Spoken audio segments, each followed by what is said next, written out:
Well, back, aren't we? Certainly, another show. Another show. And we've got the amazing Dan Scott, IT Nation Community Manager. Yeah. So the world of the IT Nation here in Europe, and for everyone who's listening, watching today, who isn't familiar with who ConnectWise are and what we are, that is our partner community. So we are a software company.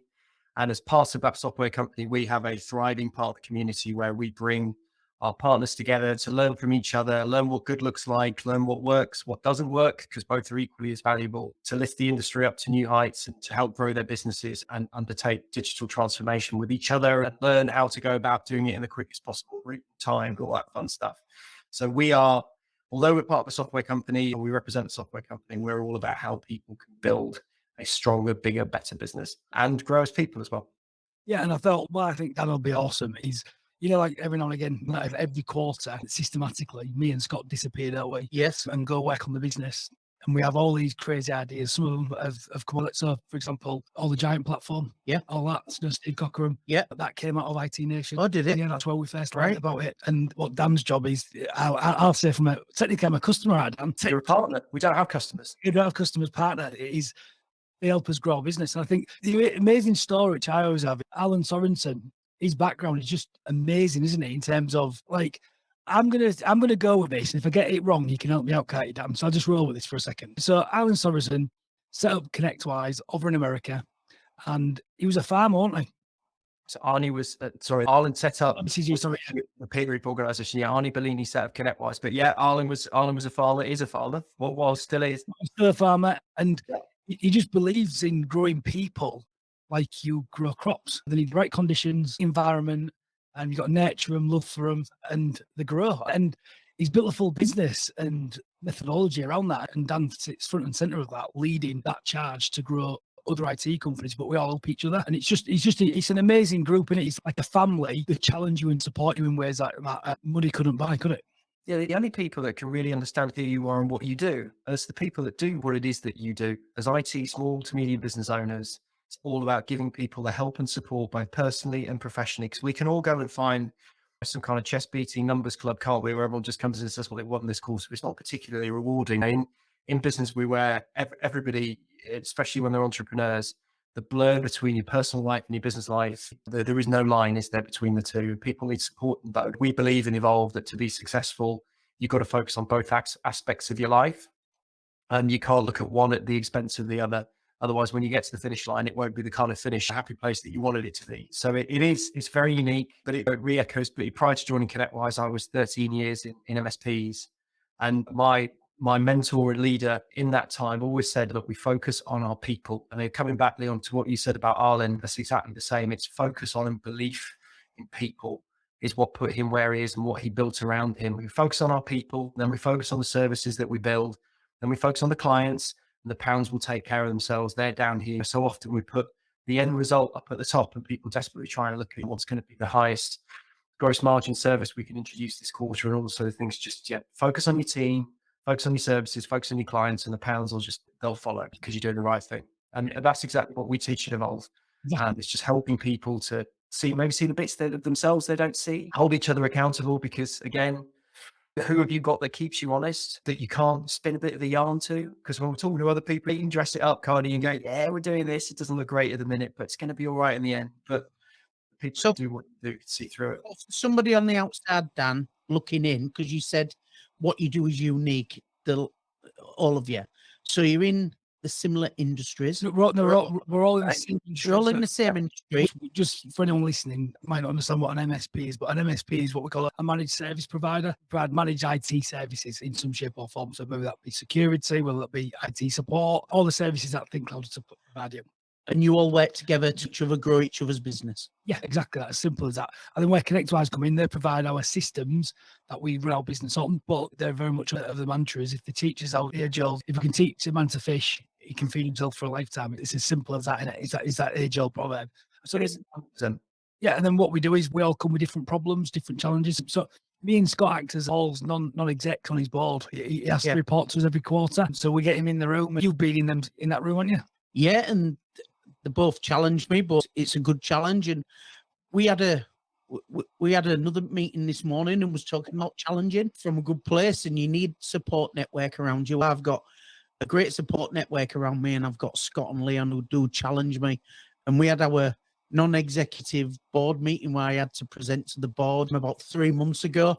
And it was frightening. It was nerve-wracking, but I came out of it really exhilarated and ready to go again for the next quarter. And all we do, Dan, is exactly what you lot do to us. Is it on the plan, Paul? Then really awkward questions to ask. You've been in countless rooms where we always say, what's our big problem?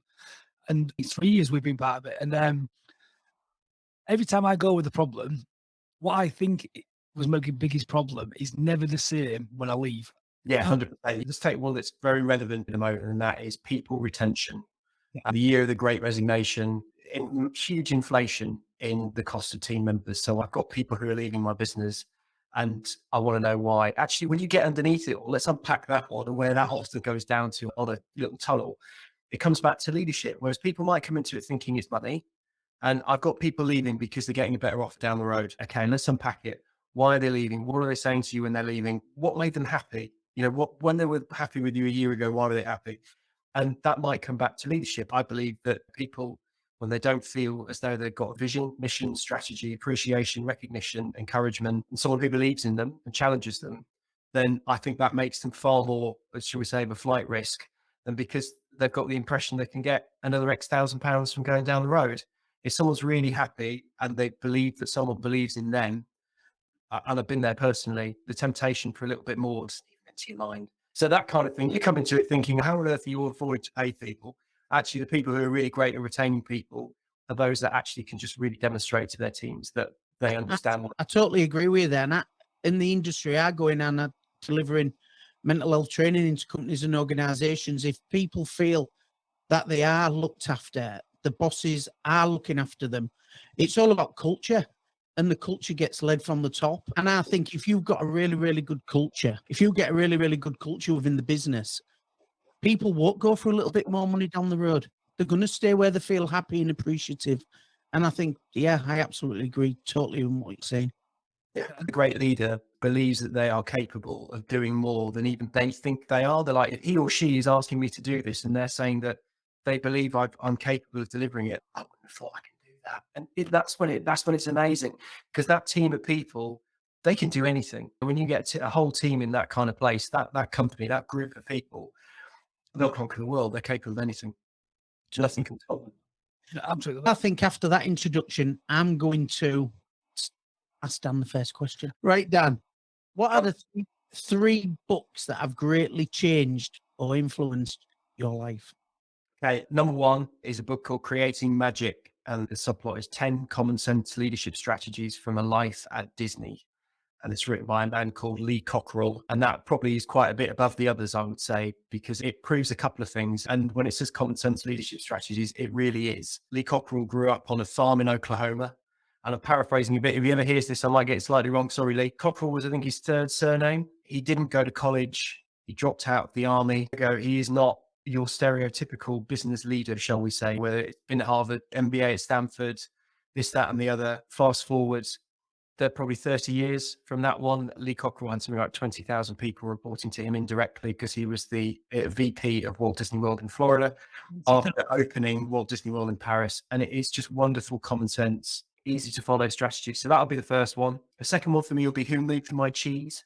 Because I'm not great with change. So that means I have to be intentional and manage how I approach it. Because if I'm accidental around how I approach change, then I can look back and not think I did a great job. So I have to be intentional about it. And that book is a kind of probably an annual read for me, just to top me up, because over time you'll revert to type. And so I need a bit of help on that one. And then the last one again is probably another annual read, and one that's very dear to us in the Evolve community because it underpins our culture. And that's The Go-Giver by Bob Berg. That just, it says a lot. It really echoes me as a personality of, I love helping others. That's what I get that's what I get gratitude from. That's where I get personal satisfaction from, is seeing others succeed. And so the principle of something that goes out tells you, just focus on everyone else in the room. If you come into the room with everybody else in the front of your mind, then you will do well as a result. And I think if we could all remember that, sometimes we're all in situations where we wish the person on the other end of the table from us might have had a little bit more, focus on, shall we say.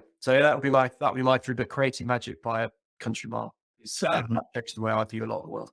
and three absolute great books there. The first one, I've not read the first one, so I'm gonna check that one out.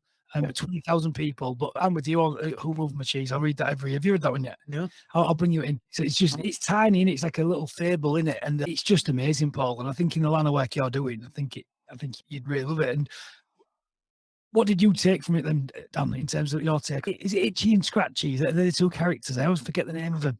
But it's all about. What do I take from it?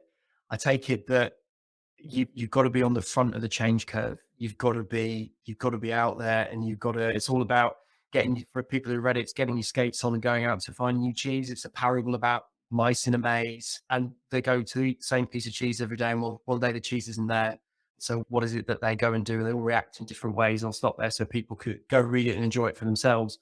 But the moral of it, when it comes down to me, is that you've got to be on that front of that change curve, and you've got to embrace it and see where it goes. And by the way, it won't always end well, but enjoy the ride, and the ride will take you where you need to be. And I wouldn't have said this 5 years ago. We'll come on to a bit of that later on. But an ex-former colleague of mine was asking me quite recently for a little bit of career advice.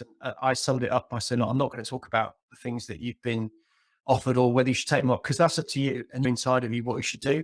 The only thing I will say to you is sometimes the journey is as important as the destination, because all the wrong moves you make on the journey get you to where you are today, or get you to where you want to be. When you look back in a position of happiness of anything in your life, the mistakes you made along the way, or the turns that you made that turned out to be not the right ones, were as valid as the ones that were good ones along the way that get you to your goal. But it's easy to lose track of that one. So Who Moved My Cheese? Yeah, it just teaches me to try and be positive around change. A coach said to me that it's something to do with me as a person. My work and personal lives are really entangled in my personality, but the wonderful twisted matrix that is my mind. And they said that this makes change for people of your personality profile extremely difficult, because when someone changes what you do, it's also changing a big part of you, because what you do is a big part of you. Whereas people who are really detached from their professional role, you can do whatever you want with them because they don't care. Whereas when someone changes stuff with me, it's an integral part of who I am. And so I have to, again, just focus on a little bit of detachment and not trying to catastrophize. Somebody wants to, I love that word. I love it. Brilliant. Yeah. And just trying to, view it as, regardless of the output change, Who Moved My Cheese, that you just roll with it, just see what happens. And often by staying around and doing nothing could be the worst thing you could ever possibly do. Yeah, that's on that one. No, I couldn't have articulated it any better. I think for me, it's exactly that same.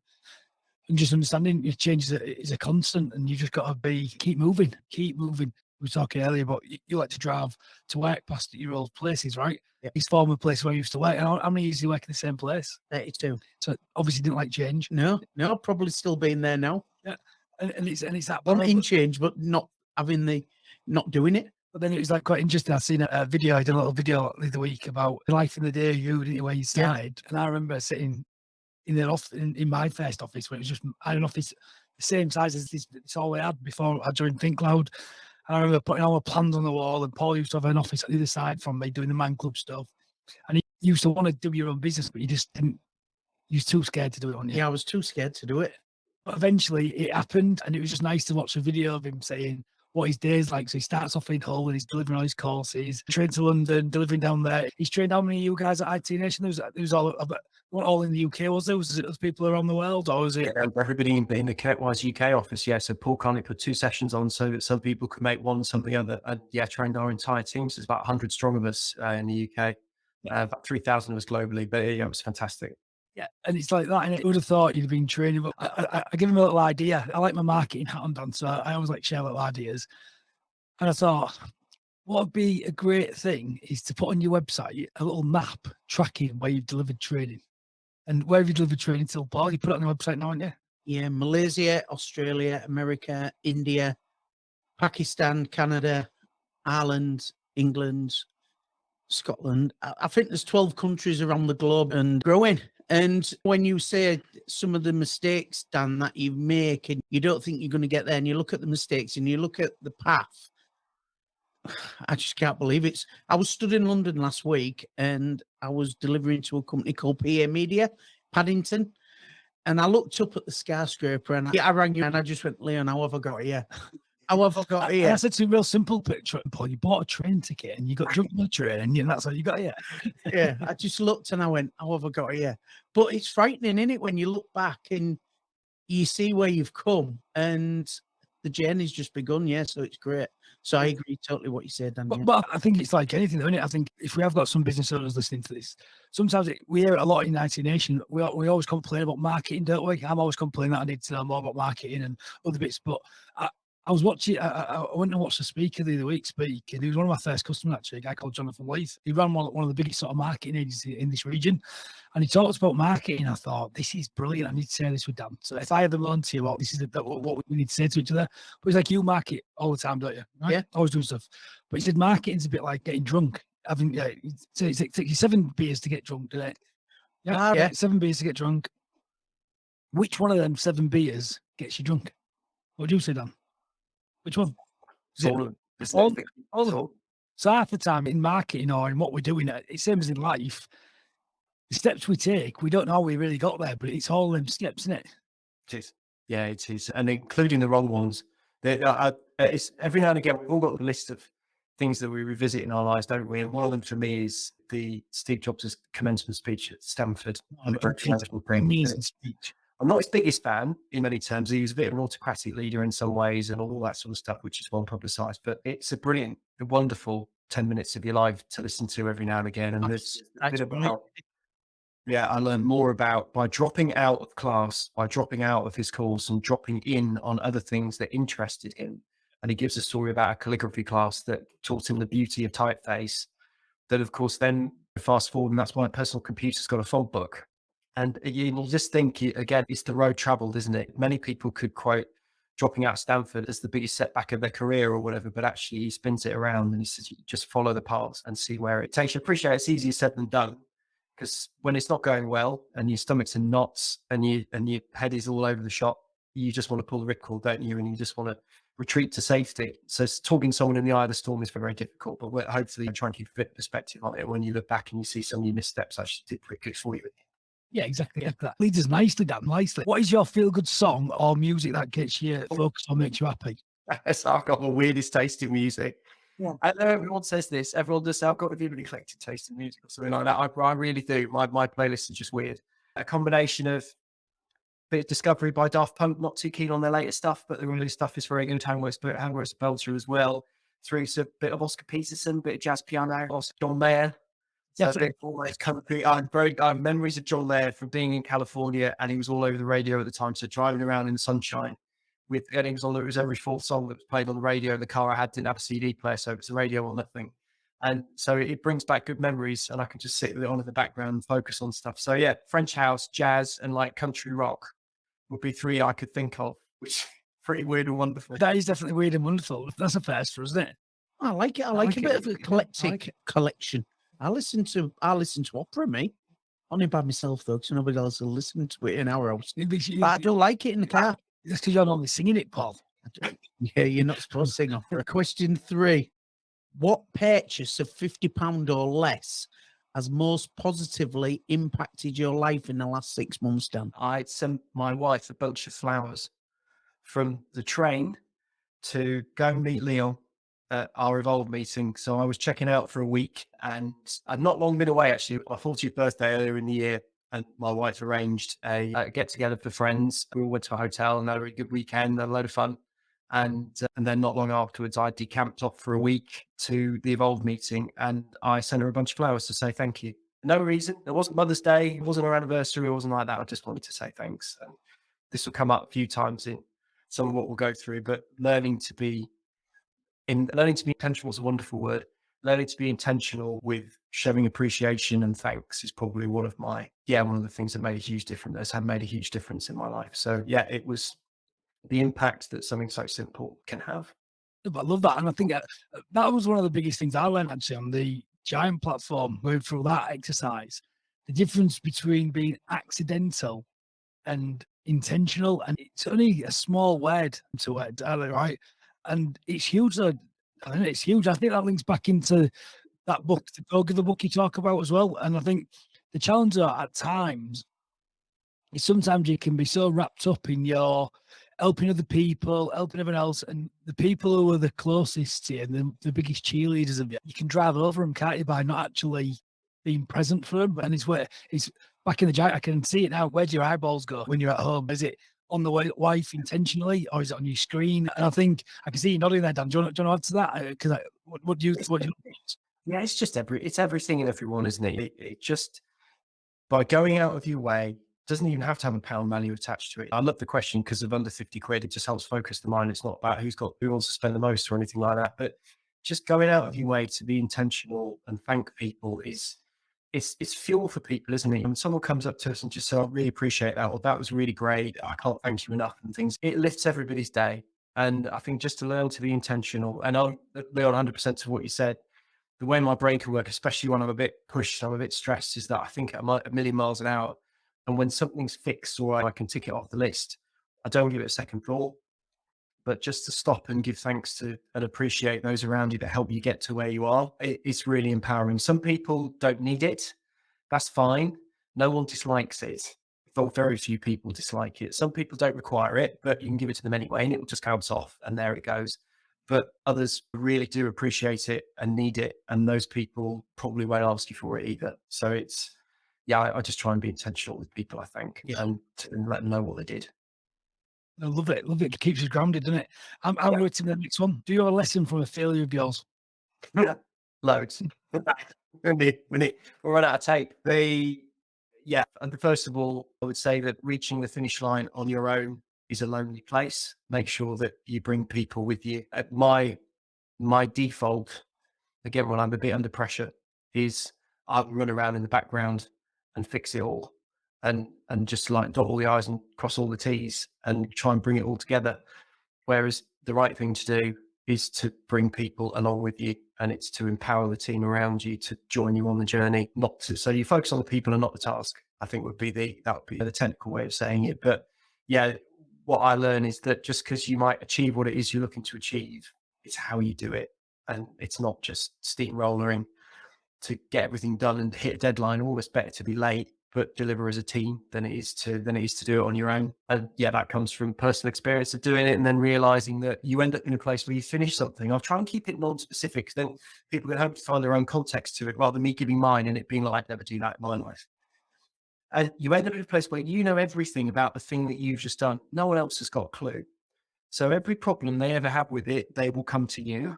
And that will be unsustainable. It will never go anywhere that you don't take it because no one's got any ownership of it to give it a life of its own. You are the sole leader of that project task, whatever the thing is, whatever work you're in or whatever business or walk of life you're listening to today, if it's only you that's doing it, only you will ever do it. So it's trying to bring other people in on the journey. So that was a big one for me, a very big one. If I could throw another one in, and it's more introverted, it's more personal, I would say is you've got to recognize, because this is a failure in your own thought process or a failure in how you think. You've got to realize when you're holding on to something too tightly and you've probably got people around you by that point saying, you need to get out of that. You need to stop doing it because it's not healthy and it's not doing you any favors. But I've definitely done it more than one occasion, but just holding on to something for dear life. Mainly with me, it's because I'm afraid of failure. I'm a real phobia of not a real problem with or worry about not performing at my highest level for people or being perceived as letting the side down. There's a better way of putting it. But realizing sometimes that you're just in a bit of a toxic situation, you're holding on too tight for dear life. And the best thing you can do is let go and regroup. Those would be my two things. Yeah. Doing things as a team, succeeding as a team or not at all. Don't be at the finish line on your own and realize sometimes where you're on a bit of hiding to nothing, you've got to learn to let go. I think it's such a challenge, that one, though, isn't it? Because especially when you start being a leader, I remember early in my career, I started being a leader because I didn't know how to communicate effectively and I didn't have no skills in terms of formal education. I used to think that I had to know all the answers. And actually, it becomes so empowering and you get such a better result when you get out of your own way and understand that every business I've succeeded in, it's because I've employed people who are far smarter and far more clever than me. And I've just set out to win. But it took me a lot of years to learn that. And I think once you've got a great group of people who have to be different, I think that's the key though as well, Dan, innit? You need complete different people. So we were talking off there, weren't we? The guy who used to do a similar sort of role to you was Gareth. Gareth John's a complete different character to you. But interesting, you guys all worked in a team together and you've worked differently together. But all of a sudden, you bring a different perception or different idea, different energy to a problem than what you'd all do on your own. And I think that's key, I would say. I can see you I've just thought of something else. The man club that we run, we've grown from 1 club in Hull to 7 in the region. Are you there tonight? 100 across all of them. No, but Yeah. just Well, weirdly, this was an interesting one actually. On Sunday, I was writing my goals down for the week, and I'm actually at office on Wednesday. yeah. Like I'm there doing some shadowing, checking in on the rest of the team, and then just having and doing some training. So I'm not at Andy's Man Club this week. No, Right. do you know why I'm bringing it up? Yeah, go on. Right, we've got 7 clubs in and around Hull. We've started them from 1, didn't we? Yeah. Are we there tonight? No. I'm not there. Yeah. I'm in Grimsby tonight. So the 7 clubs in and around Hull are run by people that we've brought through, Yeah, exactly. and it's fantastic and it's massive. Yeah, and what I was saying was, I was sat on yesterday, put my little to-do list down where I'm going, what I'm doing, and I want to start playing rugby. It's like they do like a Masters rugby now, Dan, for a bunch of like 14 of her. And I thought, For I did- people who can't play anymore. yeah, people can't, I could play anyway. And I was meant to go last week, and I put it off, put myself on the bottom of the list because we was doing some training Yes, and some yeah. bits. And I was at the Man Club, and then I said to myself, I checked, I waited till all we're in like a WhatsApp group. I waited till all the messages come through, and I'm looking at it thinking, there's no one crying out that they need any help. So there's no reason for me to go, but secretly I'm like in there going, does anyone need me? No, no one definitely doesn't need me. But that's just the amazing thing. And I Yeah. think the interesting bit though, and this was my biggest lesson in leadership I ever had actually, which links into a lot of the things you're talking about, was when I started Andy's Man Club in Hull, it was originally taught Paul and some other guys, but because we're dealing with such a huge topic in suicide prevention, what became really prevalent to me was the number of people who was reaching out for support, ringing me on a night. I remember talking to people off bridges, and it was all consuming. I started to think that if this club needs me, we've got a super huge problem because I ain't always going to be available. So straight away, our mindset has always been to that one man, and we always talk about the next man, and we always talk about from a leadership point of view. Andy's Man Club's obviously there for when you're at your darkest and your lowest, but we also say that it's there for when you're at your brightest and your shiniest, because we all help each other.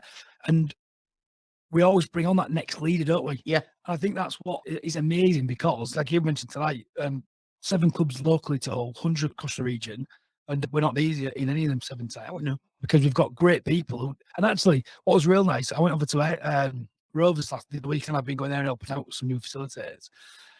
And I get goosebumps, and I shared it. One thing to get off, one of the questions to get off your chest, it can be negative, it can be positive. So I just want to get it off my chest. Like, I'm having such an amazing night here tonight, just watching you all. There's 27 guys there, and they run it far better than I've ever run a club. They're doing a great job. To do it all. It's a fantastic job. And when you just sit back and see how it's grown, and tonight we're not there. We're not there. It's great. And it's exactly what you said about leadership, Dan. If it's all depended on you, then there's no company, is there? So I'm going to work with him. My mentor once said to me in a one-to-one meeting, he said, out of the about 200 of us that own the company and about probably 10 of us that reported directly to it. Leon, you've got a bit of context now because you met him. And they why I work with the people I work with. He said, out of everybody, why have I chosen you and the other people around you? And I listed off all sorts of things that you think are clever answers as you do in these situations. We get the culture, been around a bit, delivered some stuff, a bit of a proven track record. He said, well, they're all answers, they're all correct, but they're not the reason why. He said, they're quite repeatable by other people. What makes you guys really, like Maslow, really unique? And I gave up. He said, it's really simple. You're all better than me at what you do. I'm in awe of what you all do in your respective area of the business. And we use throwaway comments, don't we? Like make self redundant and all that kind of thing all the time. And they are throwaway comments that people throw in because I think it makes them sound clever when they're giving presentations on leadership. But when you hear somebody just give you a really honest, open and accurate description of, yeah, I work with all of you just because I'm in awe of all of you and you're better than me at what it is that you do. I could do what you do, but I couldn't do it as well. Yeah. So I look watching you, why would I ever hold you back? Because by holding you back or trying to be really clever and be in the middle of every idea, that kind of thing, we've all been there. We've all worked with people, be around people who it's only a good idea when they have it. You know, I mean, it's a very demotivating and dangerous place when you could be like that. So yeah, it's just having the confidence. And I think with most people, it's the confidence within themselves to actually radiate and shine through those around them, not be dependent on trying to come up with the clever stuff all the time. Yeah. Love that. Right, then I'm going to with the next one. one. What is your favorite quote or saying that if you could share with everyone in the world, What is it? Why? Well, quite British. It's from Creating Magic. This is from the Lee Cockrell book again. But if not many people have read it, that's even better. The quote is, "It's not the magic that makes it work. It's the way we work that makes it magic." And I love it again because it underlines the common sense simplicity of that entire book. It's not about being a triple PhD graduate MBA from somewhere very expensive. It's simply about focusing on the right things, doing the right things, and making sure that everybody around you knows how brilliant they are at doing the right things. And that's why I love it, of its common sense of what comes through. And I like it because it makes things more achievable for me, or it makes me believe that I can do it because it's just pure common sense. Love it. But I think that you hit a truism there, though. A lot of the greatest ideas are so simple, aren't they? And as humans, we're so good at overcomplicating the most simple thing, aren't we? It's so easy. And I've been doing a bit of, mentoring at the local university on this business degree course. And I was in there the other week. There was all presenting, these are doing the masters, right? They're all presenting these great ideas for these businesses, and there's all these numbers, and there's all these other entrepreneurs there. And I hate that word, if I'm really honest. And they're all introduced, and they're all giving feedback, and they're reading like these board reports with this ratio. This business will do this with this ratio and this thing and all the rest of it. I'm sat there listening. I'm thinking, I've got to add something here. I'm meant to be sounding really intelligent like everyone else. And I just thought, all I could think, I'm there to share an idea. And I said, it all comes down to, how much money do you want out of this business? What's the what profit you're looking to make? And they all looked there. And I was like, I haven't really thought of it like that. I said, no, just gross profit. So I said, let's turn this round. And I was teaching the other the day out to one night. 100 grand. Okay, 100 grand. So it's 21 customers, and we charge them £399 a month. What products and service can you build for that? It's just common sense, isn't it? It's like, but we overcomplicate everything. People come up with products and services without actually deeply understanding what the customers need. First and foremost, put loads of words and acronyms in there that no one understands, or try and scare the hell out of them. Whereas when you deeply understand what you do for your customers and what that customer needs, it becomes quite simple. And there's linking into what Dan did for me the other week when we was in London. So he says he's a community manager, but he does loads of amazing stuff. But my standout memory from that full 3 days I was there, what do you think my standout memory was, Dan? Oh, standing up to deliver your MPD and get shot to bits. We had amazing speakers there. We had the digital, help me out, Dan. Digital culture, media and sport. Yeah, they were brilliant. It's proper, yeah, they were fantastic. Talking cybersecurity, we had all sorts going on there. But my standout thing from all of it, I think it was the first or the second day, I had a headache from hell. I think it was the air conditioning or something, and I'm about to deliver my MPD. I just went out and I just said to Dan, he said, I can get an aspirin or something. I said, it's absolutely pounded. And he's putting rigging in, he's got his eyes up doing loads of stuff. About 10 minutes later, I'm just going to get a drink. He comes over and there's my aspirin in my hand. And that's service, isn't it? That's customer service. That's like going above and beyond. You don't have to do that. He's got a million things to do, but he finds a need that a customer has got, or a partner, as I'm called, and he goes and fixes that need. Incredible. It's simple. So how simple is that what you did for Dan? But that's lasting memory. Do you understand? Yeah. He's looked after you, hasn't he? Yeah, priceless. He's got 1,000,001 things to do, but he thought, Leon's got an headache. I can solve that. I'll get him an aspirin. Yeah. And he went above and beyond to do it for you. And I was telling that story to these students the other week. I was saying, business is about one, understanding what margins we need to make, then designing a product or service around that, but deeply listening to what your customers' problems are, coming up with unique ways of solving it. I don't know if Dan did that. He probably sent someone somewhere or whatever he did, but when it got me, got it. But that's what we don't do enough. I don't think we don't listen enough. Do you agree on that? Totally agree. It's crucial to listen to people. Yeah, sometimes just listening is actually fixing the problem. Yeah.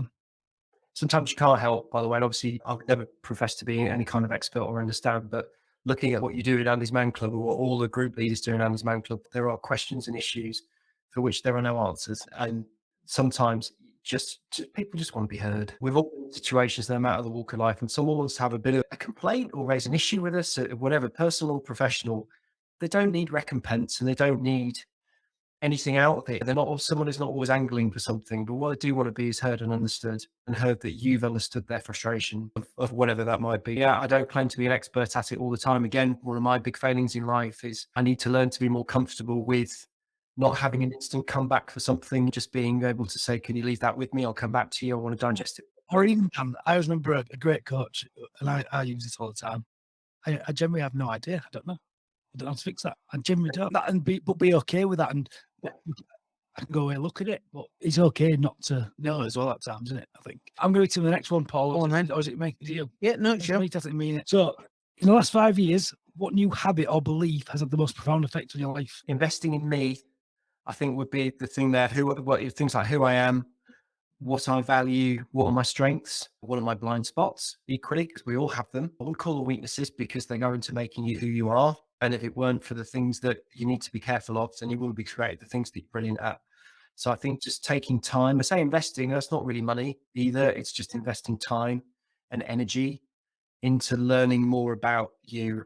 And in my case, me, but it's being able to do that has paid dividends because, like Phil, as we learned with Giant last year in the 100x Leader program, is how if you're not healthy yourself, you can't help others because you're helping others from a place of ill health in Giant's terms. So if you will radiate and you will share who it is that you are, and then your first job as a leader is to make yourself the healthiest possible leader that you can be, so that when you're helping others, you're helping them in the correct way. And so that's easily what I would say by a country mile there. I've been very fortunate to work with some brilliant coaches, mentors, and friends along the way, because they're just as good, just because they haven't got a glamorous title, you know what I mean? Just having a good friend you can confide in, can give some honest truths, can be is a wonderful thing to have. But taking some time to look at who I am and what makes me tick, I'd say that's changed more than anything else I've done in the last 5 years.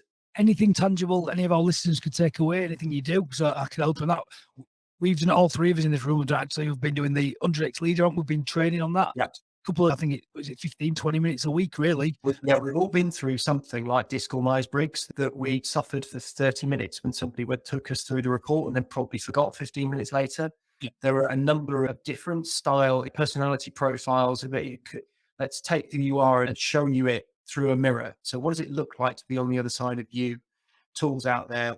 What I love is the 5 Voices system from Giant, so giantworldwide.com, I think it is. The 5 Voices assessment is completely free to take. And after you take, it's about 20 questions, some of which, by the way, there are no nice answers to. So if you think, like, would you rather be a hero or a villain? Then they don't exist. Some are just, you've got to pick between the best of a bad bunch, but it will tell you an awful lot about who you are and then where you are strong and things you've got to be careful of that you don't become accidental and fall into. There's also the Make a Difference profile from Dr. Larry Little. I really like that one. Even Center for Leadership. Again, wonderful. What I liked about that one, Dan, what I liked about the Larry Little one, and they're all great, all of them, but what I liked about that one, it was the first one that I felt I could teach to 17, 18-year-olds fresh out of school, college, give them a visual representation with the animals, and then also it just follow through. And I thought that was a great one, that one. But then I think why the Giant one is one of my favorite ones. I just love the support that comes with that in terms of the training. And I think it's so beautifully written. And I think the software and the application is amazing, the way it all comes together. Leadership for the Netflix generation, wasn't it, that Steve said they designed it with, and they absolutely nailed it. Again, I could teach people the 5 Voices and sit with people and talk through it. I would have a hope with Disc or Myers-Briggs. Belbin's team roles. Yeah. All that kind of thing. You remember it, and let's face it, what's this 75% of things that you teach an adult, they'll forget within 6 days. As well as you can get something in and sticking, even if just at the back of your mind, the next time you go and sit, for example, the Giant, I'm a nurturer guardian for my 2 doggerel voices. Even if the next time you think this person I'm talking to, they could be a pioneer, that's 1,000,000% better than most people in the population for being receptive to the people you're speaking to. And then if your head can go to one and talk to a pioneer, what is it they want to hear? It's changed some, especially internally, where we use it a lot. I always joke that one of my colleagues is a man called Kip Stumpf. Kip is brilliant, and he's a guardian. So Kip is a projects man. He's a list man. That's like guardians. Since I learned the Giant platform, it's a bit like, it used to be like going into meetings sometimes. I'm a connector, so I'm a connector creative. So I come in with these ideas, and I've already done all my due diligence. I'm selling my idea, and Scott would just jump into it. Liam Nielsen off taken. Just felt like I was just getting interrogated and just battered because I'd win a nice contract for us, what I've been working on for ages, and I'm really excited. And I'd come in, and all I wanted to do was really celebrate with me. And he's just interrogated me, talking about delivering it. And that was a game changer in our work relationship. Just being able to say, I don't want you to critique this. I don't want you to really collaborate with it. I just want you to just celebrate and actually just care for me. Give me up, blow me up. And on Monday, we're going to have a project meeting and I'm going to prepare for all these answers that you need. But I need a couple of days to put a plan together. And then you can go all Liam Nielsen on me. I'm cool. But yeah, anyone listening to this will be thinking, what are these guys on about? But I think to give it, I'll give them an update on it. The Giant platform gives you a set of tools that are all different people, right? Yeah. And we can either be task focused or we can be people focused, or we can be introvert or extroverts. And we're a mixture of all them, but it just says our dominant sort of voice of them. And LinkedIn Insight, it gives you tools that you can use really quick, where you can swipe and deploy these tools and bring them into the real world. So the example we're all talking about, because of the training, it says these 5 C's of communication. So you've got critique, you've got collaborate, you've got clarify, you've got care, and you've got celebrate. I've nailed that there, haven't I, Dan? I think I've got it on my wall. I've got it on my wall. But the point is, it's about when you're going to have a conversation with someone, it's about being intentional with your comms. So being intentional with your comms in that example there, the business partner are so different, but we complement each other well. So there's times where I need to go in because I'm not very good at critiquing. I just see the best in everything. Whereas you need that in your process. You need someone who you've got in your locker to come in and actually do that.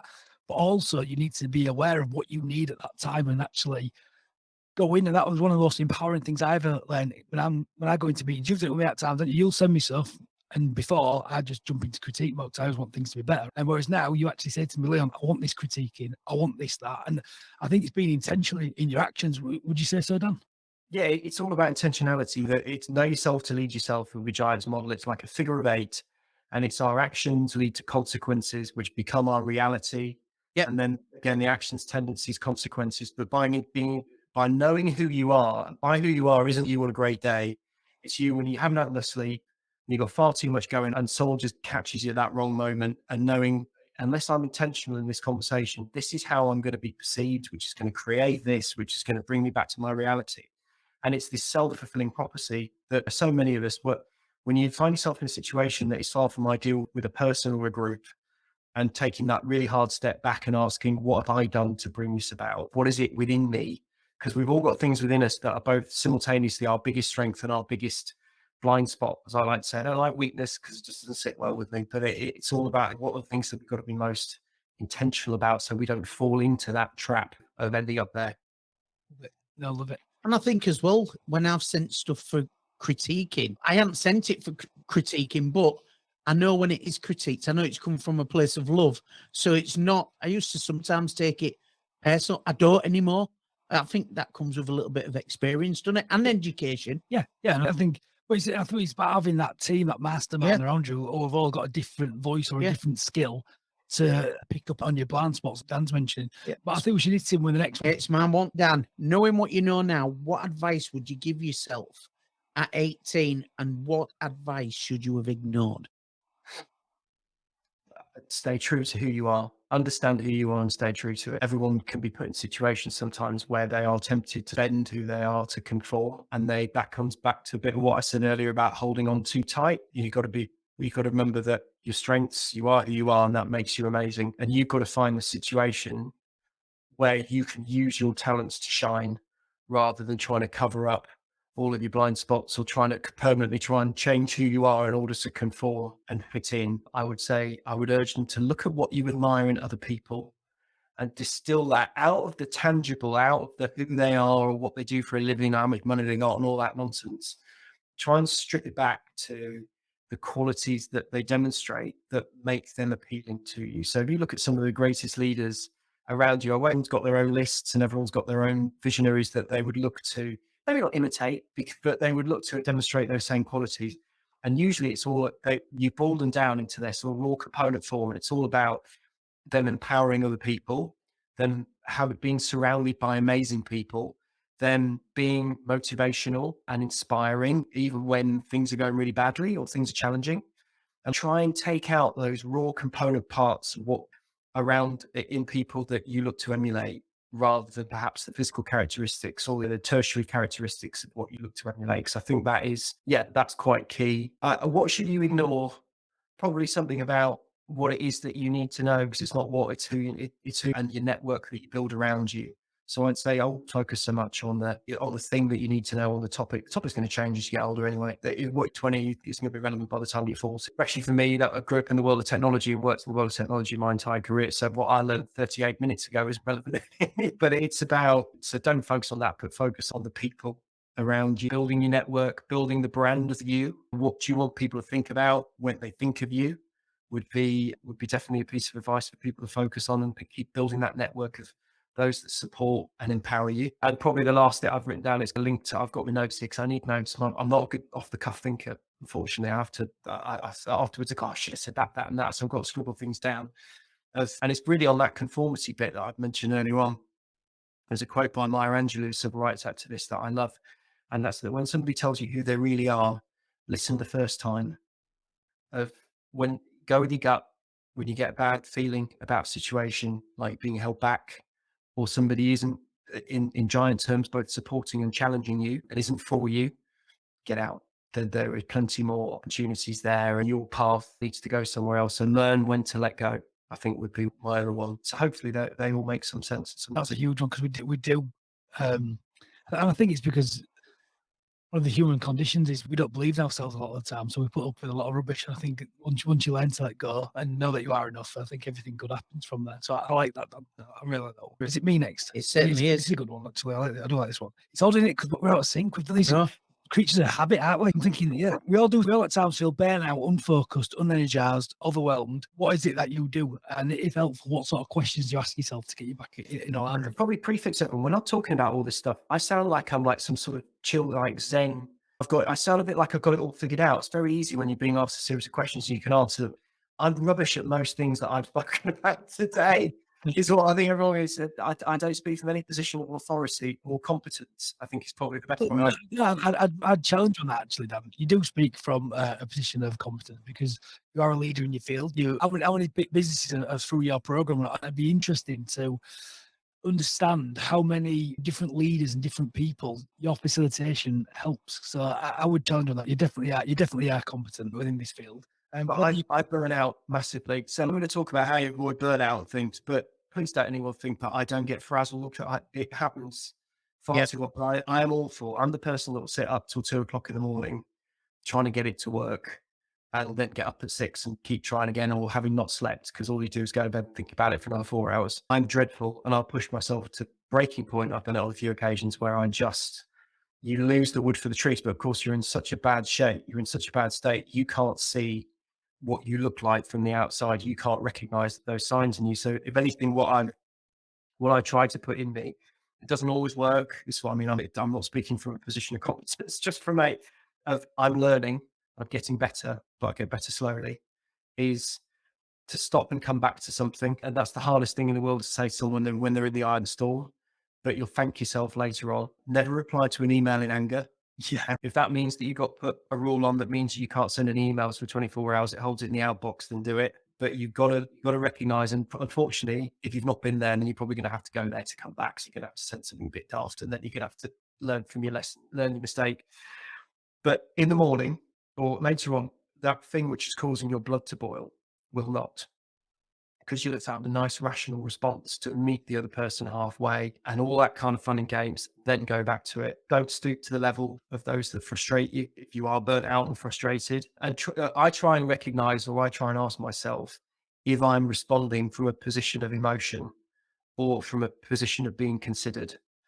And you've just got to be honest with yourself. There's no nice way of saying there's no magic sauce. If you can be honest with yourself and say, I'm just being emotional here, I'm just looking to win, or I'm just win an argument or win a thing or whatever it's going to be. And we've all been there. It's like admitting it. Yeah. Because if you're just being right, it means that someone's got to lose today if you're being right. And it's so hard. It's so easy to what you're saying, but sometimes when you're in that red mist, it's so hard to get yourself out of that. So what is it you actually say to yourself to get yourself back? What do you do? I would say, I would look at it. So you sat staring at an email and you just want to reply with 1,500 of the best words that are going to knock it out of the park, don't you? And you just want to unleash the fury, don't you? Everyone's been there, and you just got to go, look, what is this going to achieve? And I'll say to myself, really? Do you really need to? And then I'll say, will it look different in the morning? And if there's any doubt in my mind as to whether it will or not, then it just minimize. Elite carpet. Yeah. But on the burnout front as well, I would say from a practical tip, iOS 15's focus modes have been one of my saviors. I have to detach myself from what goes on around me. I'm in a position where a great deal of my colleagues are 5 hours behind me in time zones, and they're also some are 11 hours ahead of me. So I never have a drought of notifications if I choose to engage in them. So that having things that remove those notifications from you, if you really can't, if that still gets in your way. And for me, sometimes it's been borderline. Get a second phone, remove the problem, so you throw it in a drawer and you can leave it behind. But you've got to disconnect every now and again. You've got to recognize that you are doing no one any favors, least of all yourself, but also everybody around you, where you are just, your blood sugar's all over the place, your heart rate's all over the shop, cortisol levels are through the roof. And at that point, you are just hurting more people than you are helping. And you just got to walk away. You just got to have some downtime and disconnect, and then do what it is that you need to recharge. And it's different for all of us. And Leon, I know you do the 5 a.m. And Paul, you both do the 5 a.m. club, don't you? Yeah, so we've taken actually, just to give you some feedback on that. I've done it for years, but I've started to change that around a little bit from a self-care point of view. In that, I still get up early, but I'm not thrashing myself as hard at the gym. No, let me rephrase that. I still am working hard in the gym. But this morning, for example, I went there at 7:30, which is a respectable hour, isn't it? It's a respect. It's not 5:30. I got up at 6:15, and I'd read a little bit this morning. So I'm trying. What my new thing at the minute is I'm making sure I put the work in, but it doesn't have to be at the crack of dawn every day. Just what am I trying to achieve? I'm trying to make sure that I'm being more intentional with my self-care. So I have got up at that time for many years. I'm just trying to find a little bit of balance now. So I'm going away from that at the moment. I would say. Would you say, Paul? Yeah, and we changed gym. We changed gym for a bit of more self-care, with a bit of jacuzzi and steam room, and it doesn't open till 6:30, so it can't be 5 o'clock. It shuts. It shuts. Yeah, and yeah, we're putting it in. I'm still aching from Saturday. I did too much on Saturday, and luckily we're sat down now because I can't stand. No, but I think it's back to that point you're making there. It's just being intentional. I think we've all got our own little ways of doing stuff. Like for me, what I've noticed, I was back at we've got a little holiday like caravan, like a static, and by the coast. And I was back there at the weekend, and for me, just me and my daughter, my little lad was a little bit tired, so he went back home a little bit early. When I say early, it's still 10 o'clock. But me and my daughter stayed there. She's 11, and we was up dancing with the singer on there for a couple of hours, and that's what recharges me. Things like that, and I love dancing. I love dancing. My daughter saying, "Dad, you're embarrassing me," so I dance even more. And we were just giggling about it on the Sunday. And you don't get these times back, so I embrace them. No. So I'm trying to slow down a little bit more, Dan, I think, is my thing. But it's hard, doing it, because we've always got so much great stuff to do, haven't we? Yeah. Just got to remember what's going to make you memories, I think, is where I come back to as well. You have to focus on the stuff that's going to make you memories. I'm interested where this one's going to go, Paul. Right, this one. Right then, Dan. Who in the world would you like to interview, past or present, and why? I really struggled with this one. I did really struggle. This is probably the one out of all of them I struggled the most with. Only from sheer curiosity, and there's a little bit of my educational background in here as well. But it'd be Churchill. I just love to experience it's curiosity. It's the wit, the knowledge. Remember, Churchill led an awful lot of stuff that he didn't have a clue what he was doing. As in, he didn't lead from a position of authoritative power. He led from a position of doing the right thing, a feel for what was right, an intuitive knowledge of people. And he failed numerous times and learned from his failures. Really, his later life was sculpted by his failures in his younger life. And I'd be fascinated, just fascinated also to see if the cult is true. You know what I mean? Like, it's a bit like when you go on LinkedIn and you see the Richard Branson quotes, or at least the Richard Branson's quote department quotes. And all the stuff you read about Churchillian philosophy and is it true? Anyway, it's weird. I know there are probably better answers. Yeah, I think it's a great one. I think it would be good, because thinking of some of the decisions he made and what he had to think through in his battles, it must have been amazing. Yeah, pressure he must have been under because he suffered, didn't he? Yeah, and we didn't have all the help we have like nowadays. And it's like It's like all the leaders. You can love him or hate him, but no one's led through what he's led us through, and it's just chaos. It's just absolutely chaos, isn't it? The old COVID pandemic, and Dan, you've had to lead through that with a load of business owners who are very opinionated, and we've all got different ways, and some business owners are fearless, so they'll don't believe COVID's existed, and you've got other people who have taken it the opposite way, haven't you? So it's trying to balance all them different opinions and emotions, which I think that's what you're saying with Churchill. How do you do it? How do you do It's it? fascinating how you can't please all the people all the time. Again, they're throwaway comments, aren't they? But they're very hard to get. And when you're on the receiving end of a bit of stinging feedback from somebody, and when you're wired like I am, that you take things very personally, that it's tough. It's very tough. But I'm just be curious as to how you, when you're not an expert in something, I try to boil it down to people. I was thinking about people that did great things who weren't experts in their field. He wasn't a strategist or military strategist or anything. I'd just be fascinated. You know, what was going through your mind? What did you think? How many times didn't you have a blind clue what you were doing, but it seemed like the right thing to do and you trusted it would come good in the end? All that kind of, I'd just be utterly fascinating. I agree. I think it's down to it. He made decisions that like shaped the world that we live in today, didn't he? Some Exactly. huge ones. And I think he'd be cool. What's the movie? The Final Hour. That is greatest. That was the one who just come out. His Final Hour, I think it was something like what is the movie with Churchill quite recently. I watched that, which is fantastic. Where we're going now in the last one? Yeah. It's me in it. So we've got through an hour. We're already done. Job done. Didn't feel like an hour, did it? Right. Is there anything we should have asked you but didn't? I'd love to know, and I'd love to know from people in the future if we could start a thing whereby everybody adds a question in that you answer people. I'd love to know what people's biggest challenge is holding them back. And so I'd love to know, but that's a nice word for probably me trying to say, because I'm not the best direct question asker in the world, of what are people's, what's the demon on the shoulder? What's the monkey on the back? Whatever you want to analogize it to that holds people back, because it's fascinating when you speak to, and again, the church would be a good one, but you speak to people who are especially very liberated or open leaders who we see as all being incredibly successful and nothing, it must be a wonderful life being you, that kind of situation. They say, well, actually, let me talk to you about what life is like inside of here. And let me talk about how my thought processes work and where my internal self-doubt comes from and all that kind of story. I find it very refreshing to hear about other people's challenges because it lets us know that we all have them. And it's so easy when you're in a dark place sometimes, or you having lots of internal challenges, to think that nobody else has these things. And they all do. Yeah, I think that'd be a good one. I think it's a good one. We've got time. Let's go. What's holding you back for all these years? What held me back was self-doubt. I never thought I could do what I've done. Sometimes still do, but it's another one where you have a support network around you and people challenge you. And I have gone out and done it. And the more I go out and do it, the more I go out and do. It makes sense. Dan, over to you. Come on, what's holding you back, or what has held you back? In some ways, I believe the glass is half full for everyone on planet Earth, except me. I'm a classic. Again, go through the giant stuff, have a look at the nurturer. It is me. You really go, you've just written about me, been following me. I don't believe I should have a seat at the table. I don't believe that I have an opinion to offer that others would find of value. I believe I inconvenience people by asking them for help.